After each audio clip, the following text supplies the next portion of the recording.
Na varuha človekovih pravic Republike Slovenije, v nadaljevanju Varuh, se v zadnjem času obrača več starejših, ki zatrjujejo, da so diskriminirani pri dostopu do digitalnih bonov 22, saj za prebivalce, stare 55 let ali več, pri unovčenju bonov velja dodaten pogoj.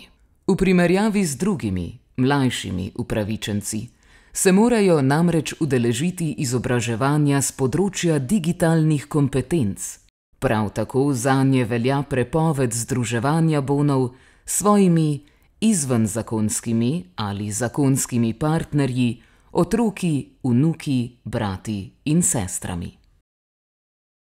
Varuh se je v okviru obravnave več pobud vezanih na zatrjevano diskriminacijo starejših pri dostopu do digitalnih bonov že obrnil na službo Vlade Republike Slovenije za digitalno preobrazbo, SVDP, ter ji dal možnost, da se opredeli do očitkov in zatrjevane diskriminacije.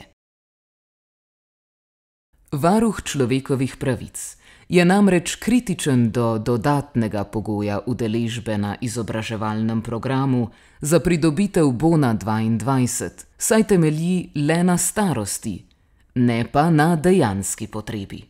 Dodatni pogoj tako neupravičeno in na podlagi osebne okoliščine, starost, omejuje starejše od 55 let, ki že lahko imajo, vsaj osnovno, digitalno znanje. Po mnenju varuha bi pogoj moral temeljiti na oceni digitalnih kompetenc upravičencev, ne glede na njihovo starost, saj le dejansko znanje lahko predstavlja objektivno merilo.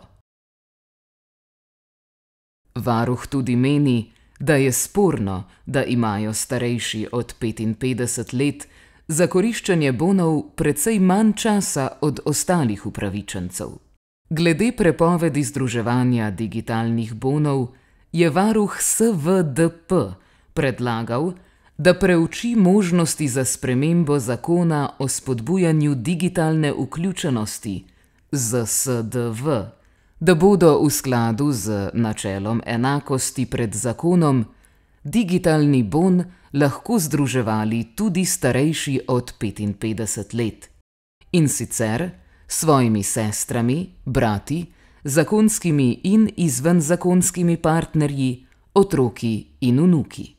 Varuh človekovih pravic pričakuje čim prejšnjo pripravo spremembe zakona o spodbujanju digitalne vključenosti, ZSDV, v skladu s katero bo pridobitev bona 22 mogoča tudi za starejše od 55 let, brez izpolnjevanja dodatnega pogoja udeležbe na izobraževanju. Prav tako varuh zanje pričakuje ureditev možnosti združevanja digitalnih bonov.